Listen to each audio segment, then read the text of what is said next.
ठीक है, तो देखिए, तो सबसे पहले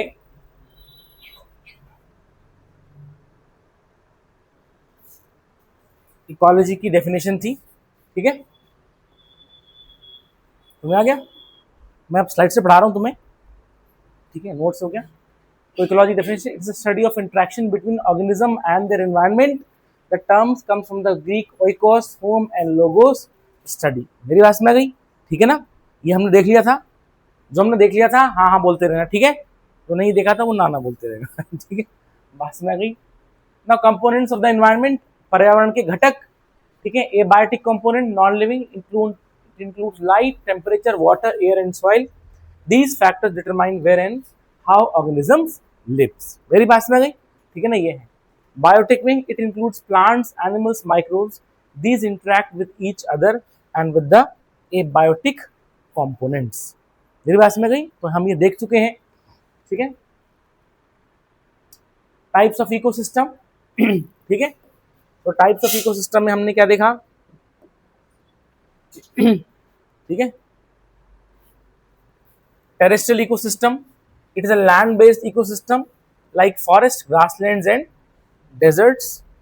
ठीक है, aquatic water based ecosystem like fresh water, lakes, rivers and marine.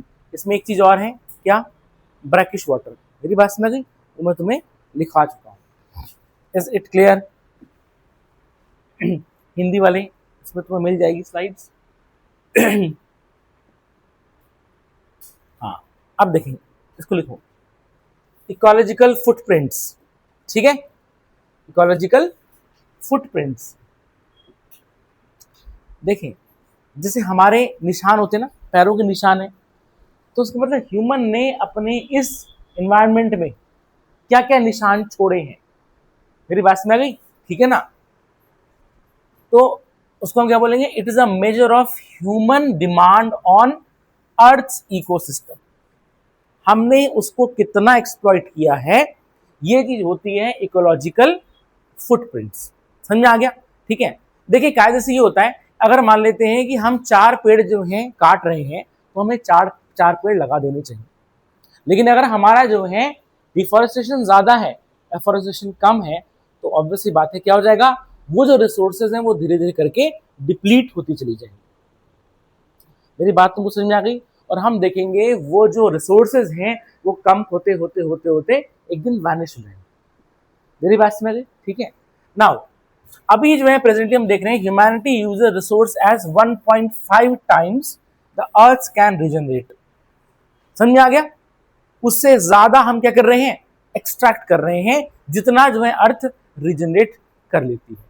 मेरी बात समझ गई? ठीक है, पारिस्थितिकी पदचिन्ह, पृथ्वी के पारिस्थितिक तंत्रों पर मानव की मांग का माप, हमारी कितनी डिमांड है। अब देखा क्या जा रहा है कि कंज्यूमरिज्म के आने से, और व्हाट इज कंज्यूमरिज्म? तो भोक्तावाद। मतलब हमें जो है अगर हर चीज हमको क्या चाहिए? हमें अपने हिसाब से चाहिए। मेरी बात समझ गई? अगर हमें वुड का आइटम चाहिए तो हमें ये नहीं चाहिए, वो नहीं चाहिए, हम बड़े चूजी हो गए, है कि नहीं है? होता ही, हम शॉपिंग पे जाते हैं। तो उसका मतलब क्या है कि जब इंसान की डिमांड बढ़ जाएगी तो कंपनी अब और ज्यादा एक्सट्रैक्ट करेगी।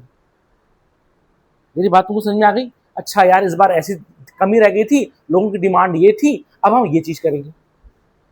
तो ऐसे करके क्या होता है, हम देखते हैं कि जब से कंज्यूमरिज्म बढ़ा है, और खासकर तब से बढ़ा है जब से ग्लोबलाइजेशन आया है। मेरी बात समझ गई? कि वो वाली कंपनी तो ये बना रही है, समझ में आ गया? तो वो कंपनी क्या है, वो बोलेगी अच्छा अब से मैं भी ये भी बनाऊंगी। तो वो क्या होगा, वो और ज्यादा रिसोर्सेज को एक्सट्रैक्ट करेंगे, और हम देखेंगे वो रिसोर्सेज धीरे धीरे करके डिप्लीट होती चली जाएगी। मेरी बात समझ गई? आज की डेट में हम देखते हैं ग्लोबलाइजेशन, है कि नहीं है? ग्लोबलाइजेशन तो मतलब कोई भी एक प्रोडक्ट लॉन्च होता है वो पूरे वर्ल्ड के मार्केट में लॉन्च हो जाता है। ठीक है ना, तो ग्लोबलाइजेशन के आने से हम देखते हैं डिमांड बढ़ गई है इंसानों की। मेरी बात समझ गई? जिससे हम देख रहे हैं रिसोर्सेज ज्यादा कंज्यूम की जा रही। Is it clear? तो तुम्हारे मेंस में ये क्वेश्चन पूछा जा सकता है कि ग्लोबलाइजेशन से इकोलॉजिकल फुटप्रिंट्स पर क्या फर्क पड़ा है। मेरी बात समझ गई? वो कहां से कहां जोड़ देगा? उसने इकोनॉमी वाला जो है तुम्हारा इकोलॉजी से जोड़ दिया, ठीक है। तो ऑब्वियसली बात है, ग्लोबलाइजेशन में क्या होगा कि अब हमको पता है कि दुनिया में क्या क्या चीजें हैं, क्या क्या चीजें बन रही हैं, तो अब हमारी डिमांड होगी, है ना, हमारी डिमांड होगी, तो क्या होगा, यहाँ के जो लोकल कंज्यूमर्स होंगे, सॉरी लोकल प्रोड्यूसर्स होंगे, वो क्या करेंगे, वो इंडिया के नेचुरल रिसोर्स को ज्यादा एक्सप्लॉइट करेंगे ताकि जो है कंज्यूमर तक पहुंचाया जाए, और जिससे क्या होगा, रिसोर्सेज डिप्लीट होंगे। मेरी बात तुमको समझ आ रही है? ठीक है, ये चीज। सो इसका मतलब 1.5 टाइम्स ज्यादा है जितना हमारा एनवायरनमेंट रिजनरेट कर रहा है, उसको हम बोलते हैं इकोलॉजिकल फुटप्रिंट्स। अच्छा, and what are carbon footprints? ठीक है ना, part of the ecological footprints represent CO2 emission. समझ आ गया कितना CO2 एमिशन किया गया, इसको हम क्या बोल देंगे, कार्बन फुटप्रिंट्स। समझ आ गया? देखें, वेहिकुलर एमिशन से, ठीक है, इंडस्ट्रियल एक्टिविटीज से हम देखते हैं ज्यादा कार्बन डाइऑक्साइड बन रही है। समझ आ गया? हमने पढ़ा था ना कार्बन साइकिल, ठीक है ना, मतलब कार्बन साइकिल में क्या था, वो एक परफेक्ट साइकिल थी, गैसियस साइकिल, जितना हम कंज्यूम कर रहे हैं उतना हम छोड़ रहे हैं, तो एक बैलेंस बना रहता है। लेकिन क्या हो रहा है, अब हम जो है एमिट ज्यादा कर रहे हैं जितना वो कंज्यूम हो रहा है। अब कंज्यूम कब होगा CO2? जब हम उस CO2 को फिक्स करेंगे। क्या करेंगे? कार्बन डाइऑक्साइड को हम क्या करेंगे, उसको फिक्स करेंगे, उसको हम स्थिर करेंगे। समझा है? स्थिर कैसे होगा? हमने प्लांट लगा दिए, हमने पेड़ लगाए, अब जो है पेड़ जब बड़ा होगा तो एक सेलुलोज के मॉलिक्यूल में कितने ज्यादा कार्बन के मॉलिक्यूल्स हैं। इसका मतलब अगर पेड़ है तो कितना ज्यादा एनवायरनमेंट से कार्बन खींच लिया गया और कहां फिक्स कर दिया गया, पेड़ों में फिक्स कर दिया गया।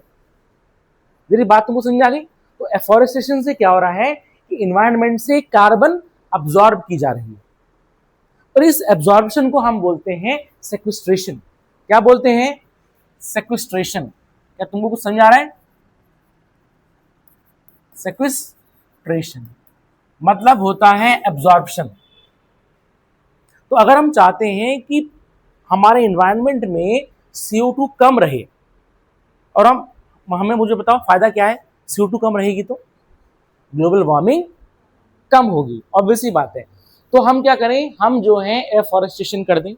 तो एफॉरेस्टेशन से जो कार्बन है वो, अब तुम सोचो कि हमने क्या देखा था, फोटोसिंथेसिस में कार्बन डाइऑक्साइड H2O ये क्या हो रहा था, फिक्स हो रहा था, नहीं हो रहा था, किसकी फॉर्म में, ग्लूकोज की फॉर्म में, कार्बोनेट की फॉर्म में। तो उसका मतलब एनवायरनमेंट से खींच लिया गया, और ऐसे करके हम देखेंगे एक ग्लूकोज का मॉलिक्यूल बनेगा, इस तरह से बनेगा, नहीं बनेगा, और हम देखेंगे ऐसे करके कितने लाखों ग्लूकोज के मॉलिक्यूल जो हैं तुम्हारे 1 या 2 घंटे में बन रहे हैं, तो कितना कार्बन फिक्स हो रहा है।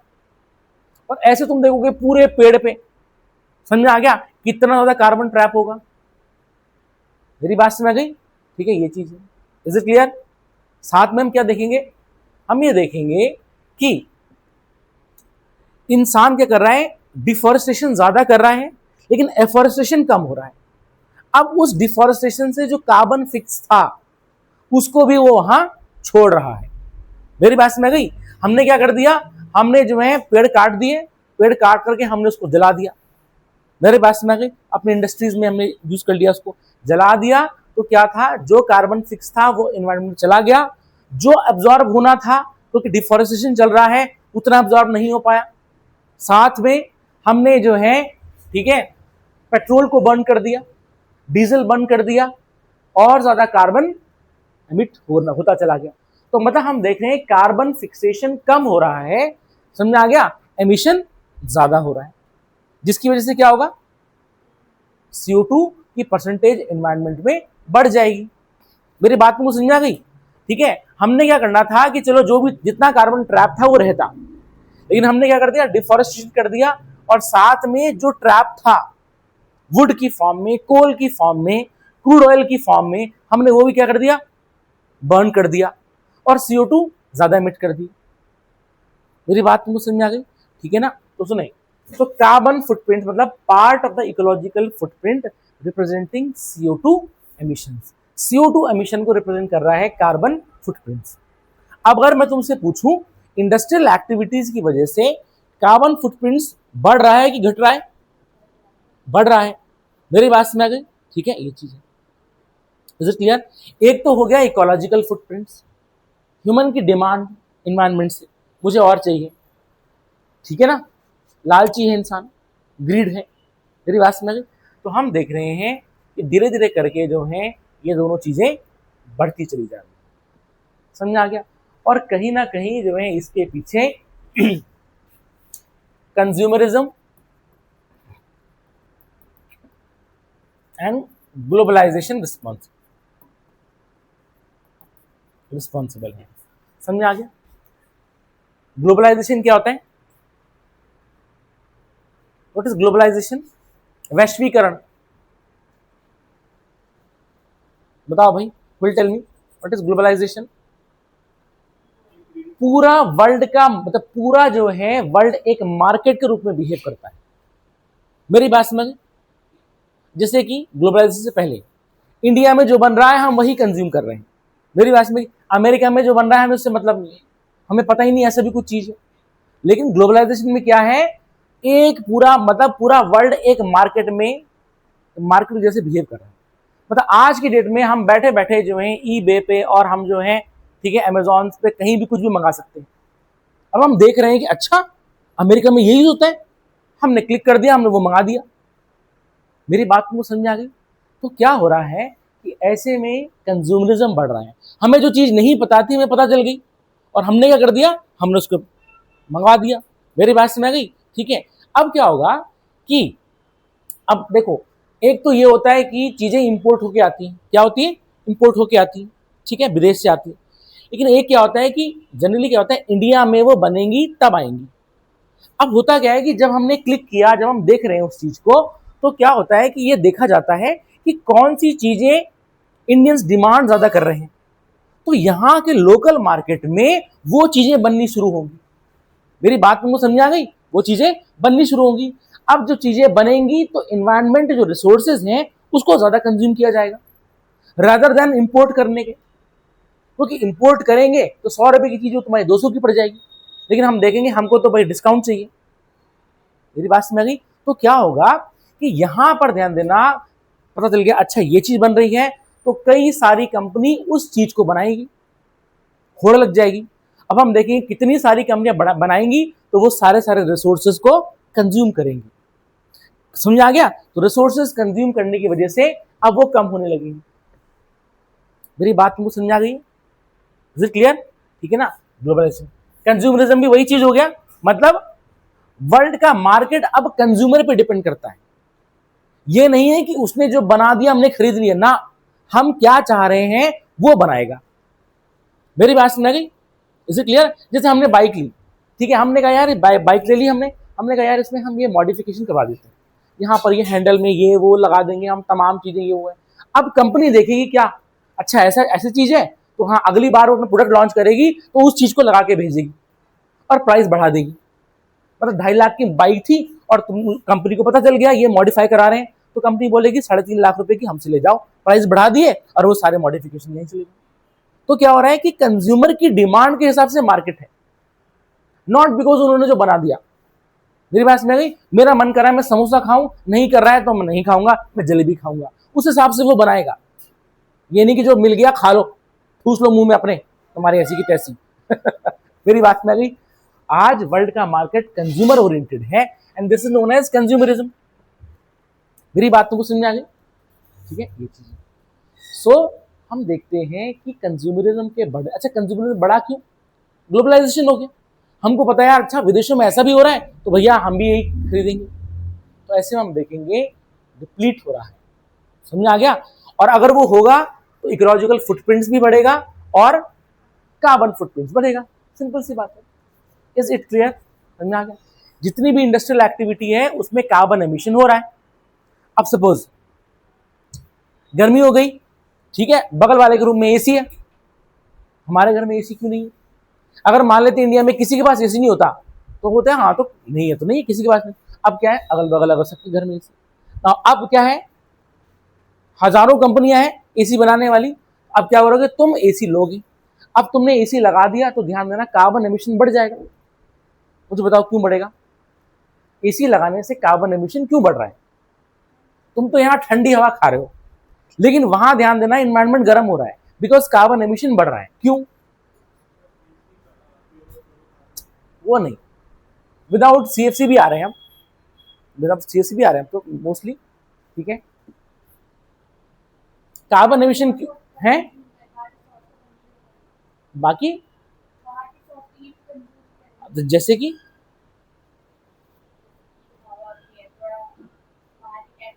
सुनो सुनो, देखें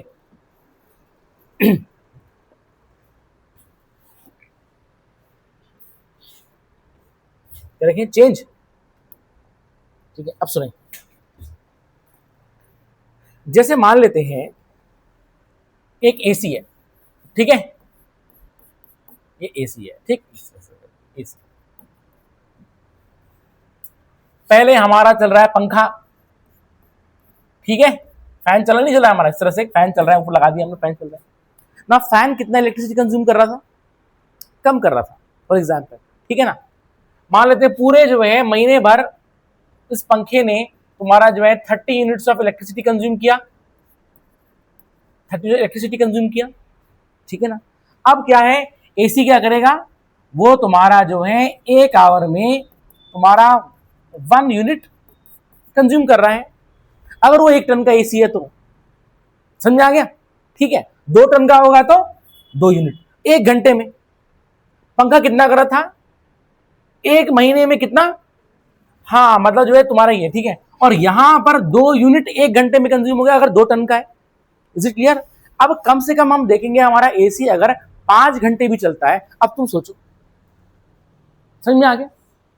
ठीक, अब 1 महीने में कितना हो गया, कितना इलेक्ट्रिसिटी कंज्यूम हो गई? हो रहा है नहीं हो रहा है? ठीक है, अब सुनिए, लेकिन इलेक्ट्रिसिटी बनती है इंडिया में मोस्टली थर्मल सेक्टर से, कोयला जला करके। अब क्या होगा कि जब एक एसी जो है इतना यूनिट ले रहा है तो इलेक्ट्रिसिटी की डिमांड बढ़ेगी नहीं बढ़ेगी? इलेक्ट्रिसिटी की डिमांड बढ़ेगी तो वहां पर जो पावर जनरेटिंग सेक्टर है, जो तुम्हारा कोल बर्न, जैसे एनटीपीसी, अब क्या है वो ज्यादा कोल खरीदेगा क्योंकि बिजली की डिमांड बढ़ गई ना। अरे यार देहरादून शहर में यार सब क्या एसी है तो बिजली ज्यादा भेजनी है, बिजली ज्यादा भेजनी है, तो अब वो क्या करेगा, वो ज्यादा कोयला मंगाएगा।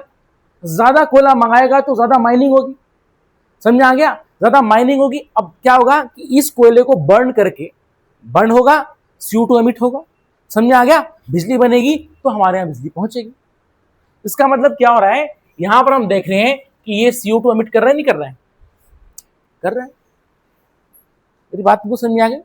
ठीक है, तो इन्वायरमेंट में हम देख रहे हैं क्या पड़ रहा है, स्ट्रेस पड़ रहा नहीं पड़ रहा है।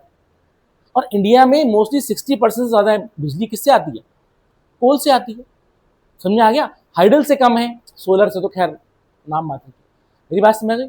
ठीक है ना। तो क्या है, मेन जो है हमारा इंडिया में या वर्ल्ड में, समझ आ गया, कोल सेक्टर से ही, मतलब कोल से ही इलेक्ट्रिसिटी जनरेट होती है। मेरी बात तुमको समझ में आ गई? अब पूरा का पूरा शहर तुम्हारा एसी यूज कर रहा है तो ऑब्वियस सी बात है डिमांड बढ़ जाएगी। Is it clear? समझ में आ गया? ये चीज। अब प्लस तुम्हारे पास एक कार थी, ठीक है, कार थी, ठीक है। अब बगल वाले जो है, बगल वाला लेके आ गया थार या हमर, खतरनाक, ठीक है, उसकी फ्यूल एफिशिएंसी बहुत कम है, होगा कि नहीं होगा? ठीक है। अब क्या है कि जो है तुम वो लेकर के आ गए, क्योंकि कंज्यूमरिज्म है, तुमने देखा, ठीक, कंपनी ने बना दिया, अब वो ज्यादा तेल पिएगा, वो एफिशिएंट नहीं है। जितनी बड़ी गाड़ियां होंगी, समझ में आ गया, जितनी भी एसयूवीज हैं सब डीजल ओरिएंटेड है, डीजल पर डिपेंडेंट है, समझ में आ गया? उनका जो है माइलेज कम होता है। मेरी बात समझ गई? नॉर्मली मैं 1 लीटर में जो है मैं 18 किलोमीटर चल जाता था और वहां पर वो बहुत ही कम हो जाएगा। इसका मतलब क्या है, जितनी बड़ी गाड़ियां हैं, अच्छी गाड़ियां होंगी तो वो क्या है, ज्यादा तेल पिएंगी। अब वो तुम्हारा जो है 7 या 8 जो है तुम्हारा किलोमीटर 1 लीटर में चलेगी। मेरी बात तुमको समझ में आ गई? इसका मतलब जो है जितनी बड़ी गाड़ी, अच्छी गाड़ी, उतना वो ऑयल कंज्यूम कर रही है, और जितना ऑयल कंज्यूम करेगी उतना एमिट कर रही है। मेरी बात तुमको समझ आ गई? ठीक है ना। एक तुम्हारी हीरो होंडा स्प्लेंडर है, 100 रुपये में तेल भरवाओ और चलो तुम्हारा बिल्कुल 70-80 किलोमीटर, और एक तुम्हारी बुलेट है वो तुम्हारा 30, 35, 40 लेगी। तो ध्यान देना, सेम यूनिट मतलब सेम अमाउंट ऑफ ऑयल हम देखेंगे क्या हो रहा है, ठीक है, लेकिन क्या होता है, एमिशन ज्यादा होगा। मेरी बात तुमको समझ में आ गई, ठीक है ना। वही हीरो होंडा स्प्लेंडर तुम्हारी अच्छी खासी चल रही थी, और हाँ अच्छी गाड़ी लोगे, महंगी है, तो ध्यान देना क्या होगा, कंज्यूमरिज्म के बढ़ने से कार्बन एमिशन बढ़ेगा ही बढ़ेगा, सिंपल सी बात है। अच्छा, अब नेक्स्ट, सबसे जैसे हम यूज करते हैं ना सर्च इंजन, करते हैं कुछ सर्च करना है, सर्च इंजन, तुम्हें पता है जितनी बार हम सर्च करते हैं उतना इलेक्ट्रिसिटी कंज्यूम होती है और उतना CO2 एमिट होता है। सारा खेल इलेक्ट्रिसिटी का है। जितनी बार हम नेट चला रहे हैं, मेरी बात समझ गई, ठीक है ना, मतलब क्या होता है, ऐसा तो है नहीं कि बिना बिजली के, समझ गया, उतना ज्यादा जो है क्या होता है, सर्च करने के लिए उसको पावर की जरूरत होती है, और क्या होता है, ज्यादा बिजली लगेगी, ज्यादा बिजली लगेगी तो कार्बन एमिशन कम होगा। मेरी बात तुमको समझ आ गई है। अब तुमने तो जो है फेसबुक और ये वो जितना भी कुछ है, ठीक है ना, ये क्या कर रहे हैं, ये इलेक्ट्रिसिटी कंज्यूम कर रही है। मेरी बात तुमको समझ आ गई, ठीक है, ये चीज। अब तुमने कहा हमारे सिग्नल नहीं पकड़ रहे हैं यार, ठीक है, तुमने देखा अगल बगल यहाँ पर ऐसे लगाए जाते हैं ना, टावर लगाए जाते हैं इस तरह से, ऐसे करके लगाए जाते नहीं, लगाते हैं, तुमने देखा होगा वो ऐसे करके होते हैं, ठीक है, ऐसे करके इधर है रिपीटर्स, ये क्या कर देंगे, ये आप इलेक्ट्रिसिटी कंज्यूम करेंगे जिससे कि और सिग्नल एफिशिएंट हो, क्योंकि ये पावर ड्रिवन प्रोसेस है ना। मेरी बात समझ गई, इन सब चीजों के लिए इलेक्ट्रिसिटी चाहिए, बिजली चाहिए। मेरी बात समझ गई, तो हमको और अच्छा यूज करना है तो क्या होगा, तो दिक्कत। अब जैसे मैं तुम्हें बहुत अच्छे एग्जाम्पल बताता हूँ, जितना एआई डेटा सेंटर है ना, जो एआई डेटा सेंटर होता है ना, पूरा डेटा सेंटर होता है पूरा एआई पे। अब एआई बहुत अच्छी चीज है, ठीक है ना। हुआ क्या कि एआई डेटा सेंटर अमेरिका और यूरोप में है, ठीक है। अब क्या हुआ कि अमेरिका में पानी की समस्या हो गई लोगों के घर में पानी नहीं, एडवांस कंट्री है वो, ठीक है ना, पानी नहीं, पानी जा कहाँ रहा है यार। तो होता क्या है कि एआई डेटा सेंटर क्या करता है, मिलियंस ऑफ बैरल पानी कंज्यूम करता है। क्यों कर रहा है, क्योंकि यहां पर जो है, तो पता है इस एआई डेटा सेंटर में इतनी बिजली यूज होती है जितने तुम्हारा एक शहर यूज करता है एक सेंटर में, समझ आ गया। और वो क्या होता है, कंपोनेंट हीटअप हो जाते हैं, तो उसको हीट होने से बचने के लिए, समझ आ गया, पानी यूज किया जाता है, और सारा शहर का पानी उसको ठंडा करने में लग रहा है, समझ आ गया, ठीक। और बिजली तो लगी रही है एक सेंटर में। तो क्या हुआ, यूरोप और यहां पर, ठीक है, पानी कम हो गया, एक तो पानी वैसे ही कम है, नदियां पोल्यूटेड है, तो क्या हुआ कि जो है पानी वहां जा रहा है जो है, और बाद में पता चल गया अमेरिका के लोगों को, उन्होंने वहां हड़ताल कर दी, भैया हमें पानी चाहिए। तो वहां से क्या हो रहा है, सारा मतलब एआई डेटा लोगों ने कह दिया भैया यहां से हटाओ, समझ आ गया। अब इंडिया ने कहा हमारे यहाँ जाओ तुम अब इंडिया में लग रहा है वो, यूरोप और अमेरिका के एआई डेटा सेंटर। अब तुम सोचो, मुंबई जैसी इस बार, समझ आ गया, मॉनसून कितना कम है, और मुंबई में लोग लाइन पे खड़े हैं पानी लेने के लिए, तो दिक्कत हो रही है ना, इंडिया में सूखा पड़ा नहीं पड़ रहा है। अब तुम सोचो अगर एआई डेटा सेंटर स्टैब्लिश होते हैं, अब चीज तो अच्छी है, लेकिन क्या हो जाएगा, कितना पानी कंज्यूम करेगा वो, कितनी इलेक्ट्रिसिटी कंज्यूम करेगा, और इंडिया में इलेक्ट्रिसिटी क्या है, कोल बेस्ड है, और कितना एमिशन होगा। मेरी बात तुमको समझ आ गई है, ठीक है। अब क्योंकि एआई तो अच्छी चीज है तो है, समझ आ गया, लेकिन कितना रिसोर्सेज को वो नुकसान पहुंचाएगा। और पानी, मेरी बात समझ गई, इस बार जैसे कि अल नीनो है, कितना कम पानी बरस रहा है, ठीक है, और अगर हम सारा का सारा पानी क्या कर देंगे, क्या सेंटर में कर देंगे, तो वहां कंज्यूम हो जाएगा, और ऐसे में पानी की दिक्कत आएगी कि नहीं आएगी, आएगी। इंडिया में वैसी पानी की दिक्कत है। मेरी बात तुमको समझ में आ गई, ठीक है। मुश्किल से जो है 2 बार पानी आता है, सुबह और शाम, होता नहीं होता है ठीक है, पाइप सप्लाई, क्यों है ही नहीं, मुश्किल 2 बार आएगा। ऐसा होता है कभी बिल्कुल 24 घंटे पानी आ रहा, नहीं आता ना। हाँ टंकी है तो तुम भर दोगे तब आता रहेगा, बट जो सप्लाई हो रही है, सप्लाई कंटिन्यूस नहीं होती, सुबह 1 घंटा, शाम को उसी में काम चलाओ, तो पानी उतना नहीं है जितनी हमारी पॉपुलेशन। अब हम देखेंगे एआई डेटा सेंटर स्टैब्लिश हो गया तो फिर क्या होगा, फिर तो बहुत दिक्कत हो जाएगी, फिर तो लोग लाइन में जो है बाल्टी लेके खड़े होंगे। Is clear? तो ध्यान देना क्या हो रहा है, कंज्यूमरिज्म के आने से कहीं ना कहीं दिक्कत हो रही है। Is it clear? समझ में आ गया?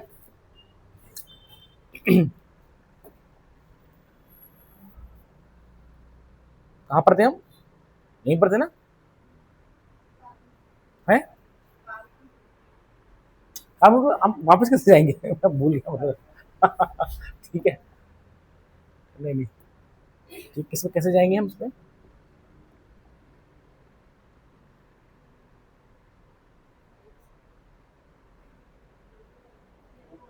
अच्छा, वापस जाना पड़ेगा मुझे हमको, है ना? हाँ ठीक है ठीक है ठीक है, वापस जाना पड़ेगा।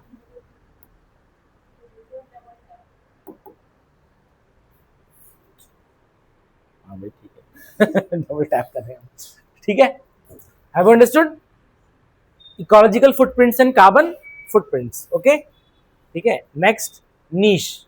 समझ में आ गया? नीश क्या था बताओ? हाँ बिल्कुल, the role and space an organism occupies in an ecosystem. It includes its habitat, food and reproductive activities. समझ आ गया? हमने पढ़ा था ना, एक ऑर्गेनिज्म क्या रोल प्ले कर रहा है, ये किसी पारिस्थितिकी तंत्र में जीव की भूमिका और स्थान, इसमें उसका आवास, भोजन और प्रजनन संबंधी गतिविधियां शामिल होती हैं, उसको हम बोलते हैं नीश। ये तुम्हारे स्लाइड्स मिल जाएगी तुमको, समझ आ गया? घबराने की जरूरत नहीं है, ठीक है? और इसमें हम पढ़ेंगे थैंक यू। ठीक है, बात समझ आ गई? ठीक। अच्छा, अब जो है, ये क्यों खोल रहा हूं मैं? कहाँ खोला था मैंने? हाँ, टू। अब हम इसमें देखेंगे एनर्जी फ्लो। ठीक है, हमने एनर्जी फ्लो पढ़ लिया है, पढ़ा कि नहीं पढ़ा? ठीक है, एनर्जी फ्लो।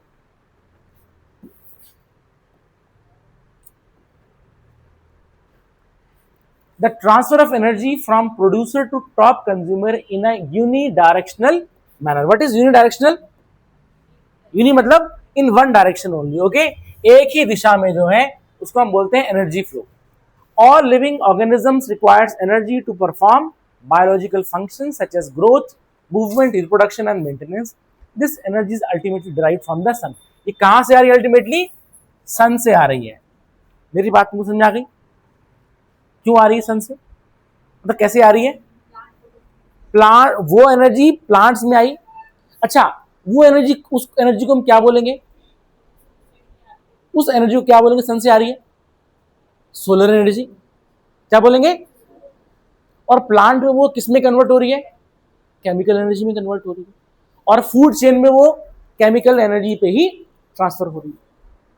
मेरी बात तुमको समझ आ गई? ठीक है, ये चीज। The solar energy captured by producers flows through different organisms via the food chain. मेरी बात समझ गई? ठीक है, फूड चेन के रास्ते वो आगे बढ़ती है। In an ecosystem the flow of energy is unidirectional, moving from producer to higher trophic levels such as herbivores and carnivores. Energy does not return to the previous level. समझ आ गया? Once मतलब पुराना वापस बैक नहीं जाएगा। समझ आ गया? क्योंकि उसका फ्लो क्या है? इट इज यूनिडायरेक्शनल है। ठीक है, ये इसका हिंदी में अनुवाद है। ठीक है, तुम्हें मिल जाएगा। ठीक है, पढ़ दूं मैं इसको? ठीक है, ऊर्जा प्रवाह, ऊर्जा का उत्पादकों से शीर्ष उपभोक्ताओं तक एक दिशीय रूप में स्थानांतरण सभी जीवित प्राणियों को वृद्धि, गति, प्रजनन और रखरखाव जैसे जैविक कार्यों को करने के लिए ऊर्जा की आवश्यकता होती है। यह ऊर्जा अंततः सूर्य से प्राप्त होती है। समझ आ गया? उत्पादकों द्वारा ग्रहण की गई सौर ऊर्जा खाद्य श्रृंखला के माध्यम से विभिन्न जीवों में प्रवाहित होती है।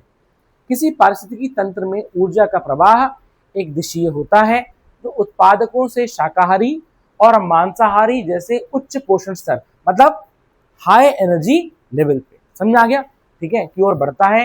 एक बार स्थानांतरित होने के बाद ऊर्जा वापस पिछले स्तर तक नहीं लौटती। समझ आ गया? अब हम देखेंगे ट्रॉफिक लेवल। ठीक है, ट्रॉफिक लेवल पढ़ाया था हमने। ठीक है, तो ट्रॉफिक लेवल में देखेंगे प्रोड्यूसर से प्राइमरी कंज्यूमर। देखिए, प्रोड्यूसर पे कौन आएंगे? आपके आएंगे प्लांट्स। ठीक है, प्लांट्स आएंगे प्रोड्यूसर में। ठीक, फिर primary consumers herbivores, secondary consumers carnivore, tertiary consumers top carnivore इसमें आते हैं। मेरी बात तुमको समझ आ गई? ठीक है ना? ये एनर्जी डिक्रीजेस एट ईच, देखो decreases at each trophic levels due to loss as heat. मेरी बात समझ गई? ठीक है, बताया था ना 10% लॉ, ठीक है, 10% का नियम, ठीक है। Traffic level interaction, organisms are linked by feeding relationships, okay, food chain मतलब sequence of organisms where each is eaten by the next, obviously बात है food chain है। food web a complex network of, it is a complex network of food chains interlinked showing multiple energy, समझ आ गया, pathways। मेरी बात समझ गई? मल्टीपल एनर्जी मतलब अलग अलग डायरेक्शन में क्या जा रही है, एनर्जी फ्लो कर रही है। और यहां पर फूड वेब में हर ऑर्गेनिज्म किसी न किसी से डायरेक्टली या इनडायरेक्टली रिलेट हो रखा है, समझ आ गया? ठीक है, तो इसको क्या बोलेंगे हम? फूड वेब, खाद्य जाल, ठीक है। पोषण स्तर, उत्पादक पौधे, प्राथमिक उपभोक्ता शाकाहारी, द्वितीय उपभोक्ता मांसाहारी, तृतीय उपभोक्ता शीर्ष मांसाहारी। प्रत्येक पोषण स्तर पर ऊष्मा के रूप में ऊर्जा की हानि के कारण ऊर्जा घटती जाती है, ठीक है। पोषक तत्वों स्तरों के परस्पर क्रिया, जीव भोजन संबंधी संबंधों द्वारा जुड़े होते हैं। खाद्य श्रृंखला क्या है? जीवों का वह क्रम जिसमें एक जीव दूसरे को खाता है। और दूसरा हम देखेंगे खाद्य जाल, आपस में जुड़ी हुई खाद्य श्रृंखलाओं का एक जटिल नेटवर्क जो ऊर्जा के अनेक मार्गों को दर्शाता है। बायोटिक इंटरेक्शन हमने पढ़ा था, ठीक है। तो बायोटिक इंटरेक्शन, ठीक, म्यूचुअलिज्म, म्यूचुअलिज्म में क्या है? बोथ स्पीशीज बेनिफिट, समझ आ गया। Commensalism, one benefits other is unaffected, समझ आ गया। फिर हमने क्या पढ़ा था? कंपटीशन, प्रतिस्पर्धा, ठीक है। Both are harmed by sharing resources, ठीक है ना। Predation, parasitism, one benefits the other is harm. Commensalism, one is harmed, the other is unaffected by shading of by a tree, समझ आ गया? And we have read this, ठीक है।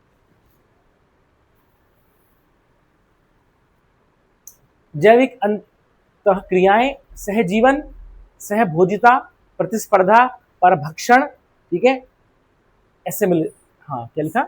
Amensalism, हाँ ठीक है। बात समझ गई? समझ आ रहा है तुमको? इकोलॉजिकल सक्सेशन पढ़ा था हमने, क्या होता है इकोलॉजिकल सक्सेशन? वहां देख लीजिए सक्सेशन क्या हुआ। What is ecological succession? अरे भूल गए तुम लोग सब, तुम लोग गजनी हो गए भाई, है हमने शरीर में लिखा लो ऐसे करके, है। सक्सेशन मतलब होता है, जैसे बताया था कि जैसे कहीं पर पत्थर है तो पत्थर में मिट्टी नहीं है तो पहले क्या आएंगे? लाइकेंस आएंगे, उसके बाद वो मिट्टी बनेगी, सॉइल बिल्डर, पायनियर कम्युनिटी, समझ आ गया। उसके बाद मिट्टी बनेगी, फिर आपके क्या आएंगे? मोजेस आएंगे, फिर उसके बाद हर्ब्स आएंगे, श्रब्स, करते करते फाइनल क्या हो जाएंगे? पेड़ आ जाएंगे। और उसको क्या बोलेंगे हम? क्लाइमैक्स कम्युनिटी बोलते हैं। और हर एक स्टेज को क्या बोलेंगे? सेरे, क्या बोलेंगे? सेरे या सेरल कम्युनिटीज बोल देंगे। और क्लाइमैक्स कम्युनिटी क्या होगी? वो हाईएस्ट सेरे है। Is it clear? सिमिलर हमने देखा था एक्वेटिक, समझ आ गया उसमें, इज इट क्लियर? ठीक है, सक्सेशन देखा था। Primary succession occurs in new areas without soil starting with Pioneer species like lichens. मेरी बात तुमको समझ आ गई? Without soil starting with Pioneer species like lichens, okay ठीक है। सेकेंडरी सक्सेशन क्या हुआ? Occurs after a disturbance in an area with pre existing soil. ये बड़ा इंपॉर्टेंट है। क्या है? आग लग गई कहीं पर, बाढ़ आ गई, तो वहां ऑलरेडी जो है क्या है? सॉइल बिल्डअप हो चुकी है। तो सेकेंडरी सक्सेशन में क्या होगा कि दोबारा से ऑर्गेनिज्म आएंगे, लेकिन क्या होगा? बहुत ही फास्ट वो आ जाएंगे, ठीक है। ये ठीक है। Example abandon farmland. Autogenic succession, auto मतलब होता है अपने आप, मेरी बात समझ गई? ठीक है। Driven by changes in the community itself, जैसे कि एक कम्युनिटी दूसरी कम्युनिटी को सरे, seral stage. Allogenic succession driven by external environmental factors, मेरी बात समझ गई? इकोटोन, हाँ ये इंपॉर्टेंट है। ठीक है। दो जो है, देखो इकोटोन क्या होता है, दो इकोसिस्टम के बीच का जो ट्रांजिशन रीजन है, समझ आ गया, जहां पर चेंज हो रहा है। जैसे मान लेते हैं कि ये लैंड है, ये पानी है, समझ आ गया। तो भाई ये तो हो गया तुम्हारा टेरेस्ट्रियल इकोसिस्टम, क्या हो गया टेरेस्ट्रियल, ये क्या हो गया एक्वेटिक हो गया।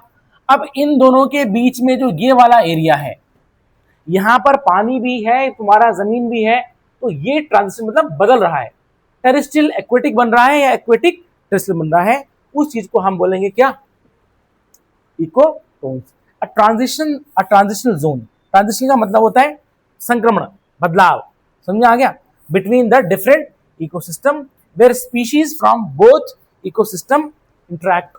फॉर एग्जाम्पल क्या होगा इसमें, मैंग्रोव्स कम्युनिटी, मैंग्रोव्स, मैंग्रोव्स क्या होता है, कोस्टल रीजन में उगने वाले प्लांट्स, हम क्या बोलेंगे मैंग्रोव्स। तो मतलब क्या हो रहा है कि मैंग्रोव्स यहां पर ग्रो कर गए, तो वहां तुम्हारा एक्वेटिक एनवायरनमेंट भी है और टेरेस्ट्रियल एनवायरनमेंट भी होगा। इज इट क्लियर, ठीक है ना, इसको बोलते हैं हम इकोटोन्स। भूलोगे तो नहीं, इकोटोन्स क्या है, ट्रांजिशन एरिया है दो इकोसिस्टम के बीच का, उसको हम बोलेंगे इकोटोन्स, ठीक है। प्राथमिक अनुक्रमण, यह मिट्टी रहित नए क्षेत्रों में होता है, जिसकी शुरुआत लाइकेन जैसे अग्रणी प्रजाति मतलब पायनियर स्पीशीज से की जाती है। द्वितीयक अनुक्रमण, यह किसी पूर्व मौजूद मिट्टी वाले क्षेत्र में किसी व्यवधान के बाद होता है, उदाहरण के लिए परित्यक्त कृषि भूमि। दूसरा में देखा स्वजनित अनुक्रमण, समुदाय में होने वाले परिवर्तनों से प्रेरित, और परजनित मतलब दूसरे द्वारा, समझ आ गया, बाह्य पर्यावरणीय कारकों द्वारा संचालित, समझ आ रहा है, ठीक है। इकोटोन विभिन्न पारिस्थितिकी तंत्रों के बीच का एक संक्रमणकालीन क्षेत्र, जहां दोनों पारिस्थितिकी तंत्रों की प्रजातियां परस्पर क्रिया करती है। इतना समझाया। फ्लो ऑफ एनर्जी, ठीक है, flow of energy, during the transfer of energy across trophic levels, a significant portion of energy is lost as heat। मेरी बात समझ गई, ठीक है। विभिन्न पोषण स्तरों के बीच ऊर्जा के स्थानांतरण के दौरान ऊर्जा का एक महत्वपूर्ण हिस्सा ऊष्मा के रूप में नष्ट हो जाता है, समझ आ गया। तो हम देखेंगे दूसरे वाले लेवल पे जाने में क्या हो जाएगा, एनर्जी अब कम मिलेगी। इसलिए रीजन क्या है, ट्रॉफिक लेवल 4 या 5 से ज्यादा नहीं चल पाते, क्यों, क्योंकि उससे आगे कुछ एनर्जी ही नहीं बचेगी। मेरी बात को समझ आ गई, ठीक है ना। This loss occurs at every stage of the food chain and the remaining energy is passed to the next level. As a result the amount of energy decreases progressively at higher trophic levels. मेरी बात समझ आ गई। यह हानि खाद्य श्रृंखला के हर चरण में होती है और बची हुई ऊर्जा अगले स्तर तक पहुंच जाती है। परिणाम स्वरूप उच्च पोषण स्तरों पर ऊर्जा की मात्रा उत्तरोत्तर घटती जाती है।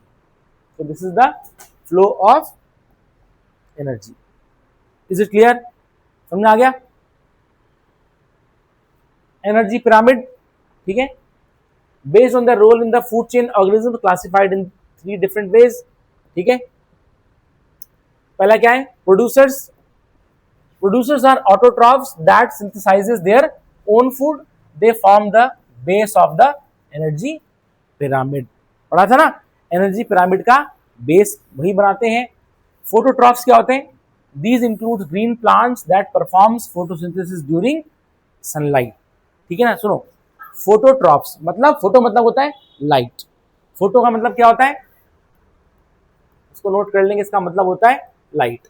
तो मतलब जो लाइट की प्रेजेंस में अपना फूड प्रिपेयर करते हैं और उससे फिर अपनी एनर्जी ड्राइव करते हैं। दूसरा है हमारा केमोट्रॉप्स, मतलब केमिकल्स, इनको लाइट की रिक्वायरमेंट नहीं है, ये केमिकल्स के रूप में अपनी एनर्जी ड्राइव करते हैं।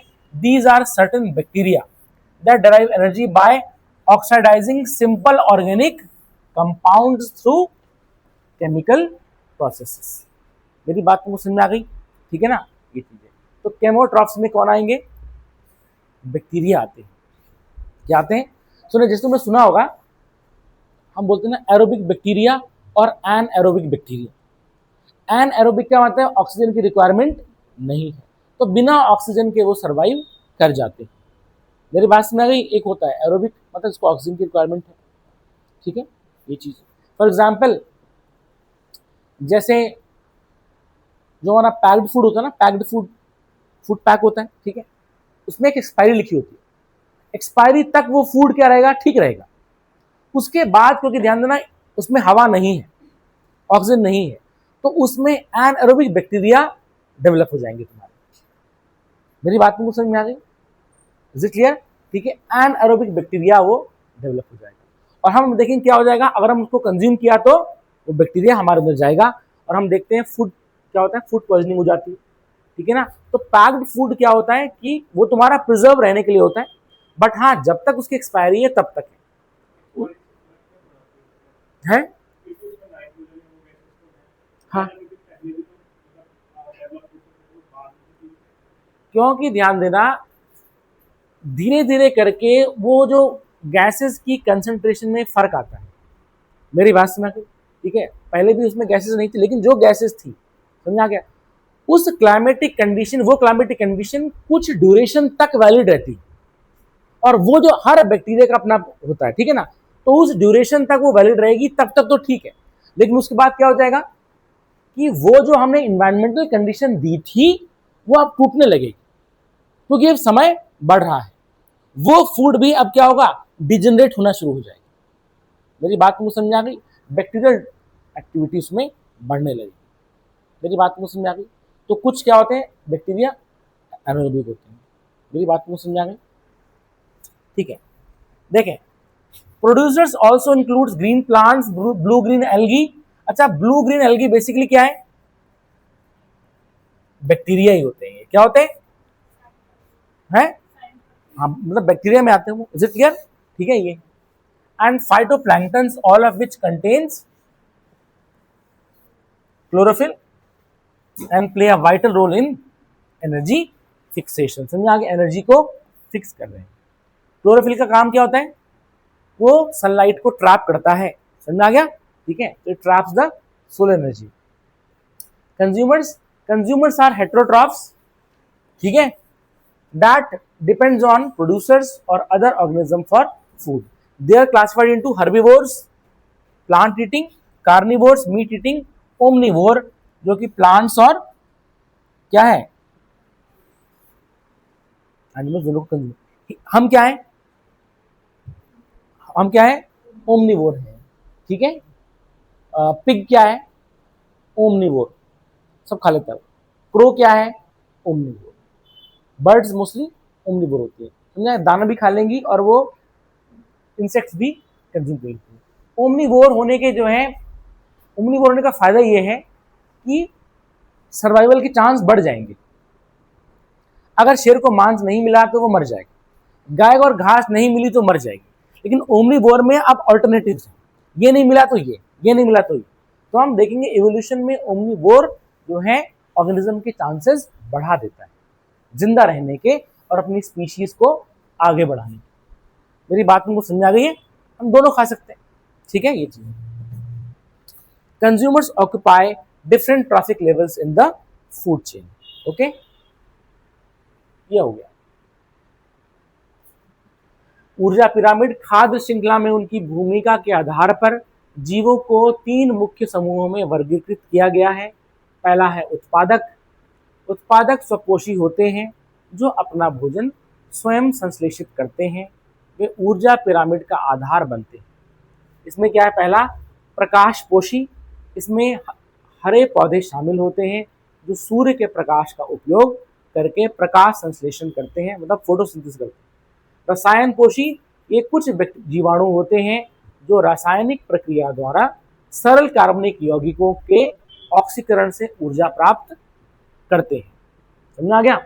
उत्पादकों में हरे पौधे, नीले हरे शैवाल और फाइटोप्लैंक्टन भी शामिल हैं, जिसमें क्लोरोफिल होता है और ऊर्जा स्थिरीकरण में महत्वपूर्ण भूमिका निभाते हैं। उपभोक्ता परपोषी होते हैं जो भोजन के लिए उत्पादकों या अन्य जीवों पर निर्भर रहते हैं। इन्हें निम्नलिखित वर्गों में वर्गीकृत किया गया है: शाकाहारी, मांसाहारी और सर्वाहारी। उपभोक्ता खाद्य श्रृंखला के विभिन्न पोषण स्तरों पर पाए जाते हैं। समझा? Next you have decomposers. Decomposer क्या होते हैं? जो डिकम्पोज करते हैं। समझ आ गया? Decomposers also known as detritivore. इसको क्या बोलेंगे हम? डेट्रीवोर बोलेंगे। ठीक है? Detritivore break down dead plants and animal matter along with organisms waste. They plays a crucial role in nutrient recycling. Okay, organisms such as bacteria and fungi, ठीक है, convert organic matter into inorganic substance. समझ आ गया? Which are then reused by plants as nutrients, thereby maintaining ecosystem balance. हम पढ़ चुके हैं ये नंदिनी, पढ़ा नहीं? ठीक है। ये अब घटक जिन्हें डेट्रीवोर भी कहा जाता है, मृत पौधों और जानवरों के अवशेषों के साथ साथ कार्बनिक अपशिष्ट को भी विघटित करते हैं। पोषक तत्वों के पुनर्चक्रण में इनकी महत्वपूर्ण भूमिका होती है। बैक्टीरिया और कवक जैसे जीव कार्बनिक पदार्थों को अकार्बनिक पदार्थों में परिवर्तित करते हैं, जिन्हें पौधे पोषक तत्वों के रूप में पुनः उपयोग करते हैं, जिससे पारिस्थितिकी तंत्र का संतुलन बना रहता है। प्रोडक्टिविटी ऑफ इकोसिस्टम, कौन बताएगा मुझे productivity? Primary productivity, gross primary productivity, secondary productivity हमने इसमें देखी थी, नहीं देखी थी? देखी थी, ठीक है ना? ये ठीक है। Productivity refers to the rate at which, ध्यान देना, the rate at which energy is accumulated and stored by primary producer. Primary producer कौन हो गए? प्लांट्स हो गए। कौन हो गए? प्लांट्स हो गए। इन an ecosystem over a specific area and time. ठीक है। उत्पादकता से तात्पर्य उस दर से है जिस पर किसी पारिस्थितिकी तंत्र में प्राथमिक उत्पादकों द्वारा एक विशिष्ट क्षेत्र और समय में ऊर्जा का संचय और भंडारण किया जाता है। समझ आ गया? ठीक है। The productivity of an ecosystem depends on availability of solar radiation and efficiency of plants in converting solar energy into chemical energy. मेरी बात समझ गई? किसी पारिस्थितिकी तंत्र की उत्पादकता निम्नलिखित कारकों पर निर्भर करती है: सौर विकिरण की उपलब्धता और सौर ऊर्जा को रासायनिक ऊर्जा में परिवर्तित करने में पौधों की दक्षता। समझ आ गया? ठीक है। Is it clear? Methods to measure primary production. तो पहले हमने क्या देखा था? Gross primary productivity. ठीक है ना? वो क्या होता है? It is the total amount of energy produced by autotrophs during photosynthesis. Gross. समझ आ गया? नेट क्या हो गई? नेट बताओ। It is the amount of energy remaining after subtracting the energy lost during respiration. समझ आ गया? और जो बचा वो NPP is equals to GP minus energy lost through respiration. बताया था ना? NPP represent the energy available to the consumer. अब ध्यान देना, ये जो एनपीपी है ये energy available to the consumer. अब ये कंज्यूमर को मिलेगी at the first trophic level. Ecosystem productivity is generally measured in grams per square metre per year. समझ आ गया? इसमें इसको हम नापते हैं। ठीक है। सकल प्राथमिक उत्पादन, यह प्रकाश संश्लेषण के दौरान स्वपोषी जीवों द्वारा उत्पादित कुल ऊर्जा की मात्रा है। ठीक है। शुद्ध प्राथमिक उत्पादन, यह उत्पादकों द्वारा श्वसन के दौरान खोई गई ऊर्जा को घटाने के बाद शेष ऊर्जा की मात्रा है। ठीक है ना? एनपीपी, लेकिन एनपीपी प्रथम पोषण स्तर पर उपभोक्ताओं के लिए उपलब्ध ऊर्जा को दर्शाता है। पारिस्थितिकी तंत्र की उत्पादकता को आमतौर पर ग्राम प्रति वर्ग मीटर प्रति वर्ष में मापा जाता है। समझ आ गया? Bio magnification and bio accumulation, ये अभी हमने पढ़ा नहीं है। मेरी बात समझ गई? ठीक है, अब सुनो। ठीक,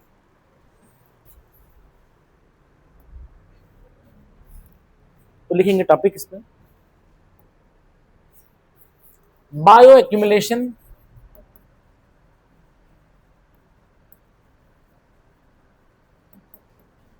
एंड बायो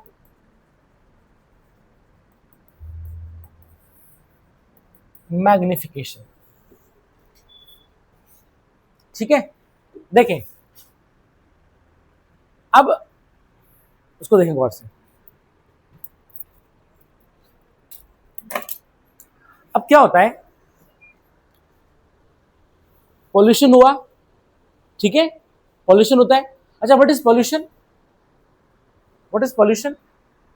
खैर वो हम डिफिनेशन बाद में देंगे, पहले तुम बताओ पॉल्यूशन क्या होता है? एनवायरमेंट, समझ में आ गया? ठीक है, और बताओ, कौन बताएगा मुझे प्रदूषण क्या होता है? इम्प्योरिटीज। हाँ भाई, है। ठीक है, हाँ, तुम्हारा क्या मत है?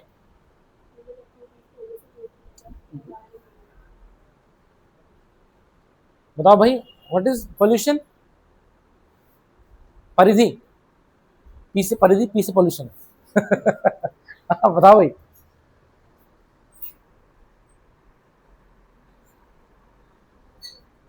सुने, देखिए पहले सिंपल सी बात है, जैसे मान लेते हैं कि मैं माचिस जला रहा हूं, उसमें से धुआं निकल रहा है, निकल रहा है, ठीक है, और आग भी निकल रही है। तो अब बर्निंग प्रोसेस में क्या होगा? O2 कंज्यूम होगा और CO2 एमिशन होगा, होगा कि नहीं होगा? ठीक है, ये चीज। अब मेरी ये माचिस जलाने से मतलब हम देखेंगे निकल तो रहा है कुछ ना कुछ, और O2 भी कंज्यूम हो रही है, ठीक है, लेकिन हमारी जो अर्थ है उस चीज के लिए ये एक्टिविटी नेग्लिजिबल है। मेरी बात तुमको समझ आ रही है? बड़ा आसान शब्दों में समझो तो उसको। ठीक, पॉल्यूशन तब होता है जब अर्थ की रिसाइकलिंग कैपेसिटी खत्म होने लगती है। क्योंकि हो क्या रहा है कि जितना मैं एक माचिस जलाने में, समझ आ गया, मैं धुआं छोड़ रहा हूं, मेरी बात समझ गई, उससे ज्यादा तो कंज्यूम हो जा रहा है, क्योंकि प्लांट से कर रहे हैं CO2 ले रहे हैं। लेकिन क्या होगा, पॉल्यूशन कब होगा? जब हम देखेंगे उसी CO2 की मात्रा इतनी बढ़ जाए कि उसको फिक्स ना किया जा सके, और उस CO2 की जो यूजफुलनेस थी, CO2 अच्छी गैस है कि नहीं? हो बुरी गैस नहीं है ना? क्यों भाई? CO2 प्लांट्स लेते हैं भैया, वही CO2 तो हम जो है क्या कर रहे हैं, ग्लूकोज की फॉर्म में बन रहा है। तो ध्यान देना, किसी चीज की यूजफुलनेस, समझ आ गया, जो थी वो क्या है, वो जो है वो एक क्या बन जाए, वो अर्थ उसको एब्जॉर्ब नहीं कर पा रही है, और हम देखेंगे अब वही चीज हमारे लिए क्या बन गई, हार्मफुल बन गई। तब हम डिक्लेयर करेंगे कि पॉल्यूशन हुआ है, और वो जो सब्सटेंस था दैट इज CO2, उस CO2 को हम बोलेंगे पॉल्यूटेंट। क्या बोलेंगे? पॉल्यूटेंट। मतलब किसी चीज की, किसी भी चीज है, समझ आ गया? सुने, चाहे वो एनर्जी है, चाहे वो तुम्हारा मैटर है, उस चीज की यूजफुलनेस जब हार्मफुल, जब वो चीज हार्मफुल हो जाए और अर्थ क्या कर रही है, उसको रिसाइकिल नहीं कर पा रही है, तो उस कंडीशन को हम बोलेंगे पॉल्यूशन। क्या बोलेंगे? पॉल्यूशन। मेरी बात में समझ आ गई?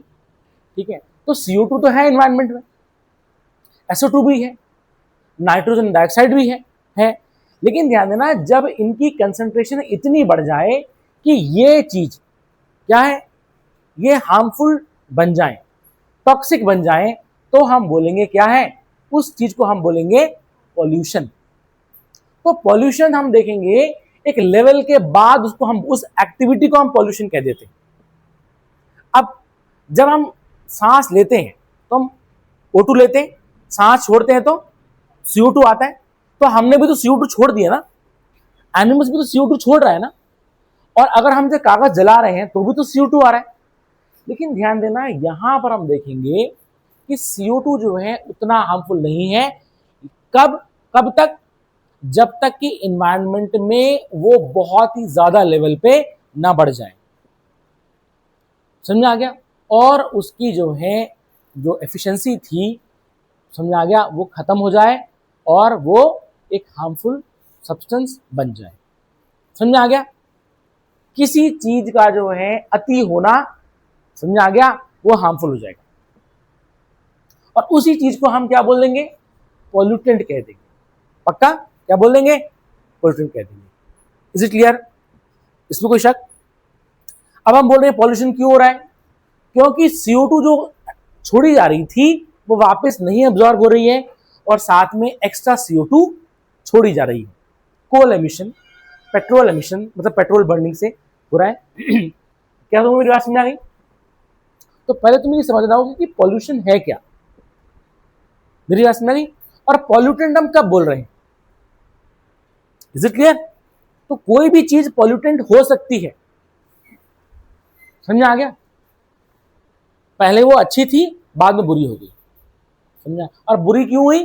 क्योंकि उसका लेवल बहुत ज्यादा बढ़ गया, तो हम बोलेंगे पॉल्यूशन हुआ। Is it clear? और जिस चीज से पॉल्यूशन हो रहा है उसको हम बोलेंगे पॉल्यूटेंट। क्या बोलेंगे? पॉल्यूटेंट। समझ आ गया? अब सुनो, अब जो पॉल्यूटेंट है, ठीक है, suppose this is soil. Okay, यहां पर जो टॉप लेयर है इस तरह से, ये हो गई सॉइल।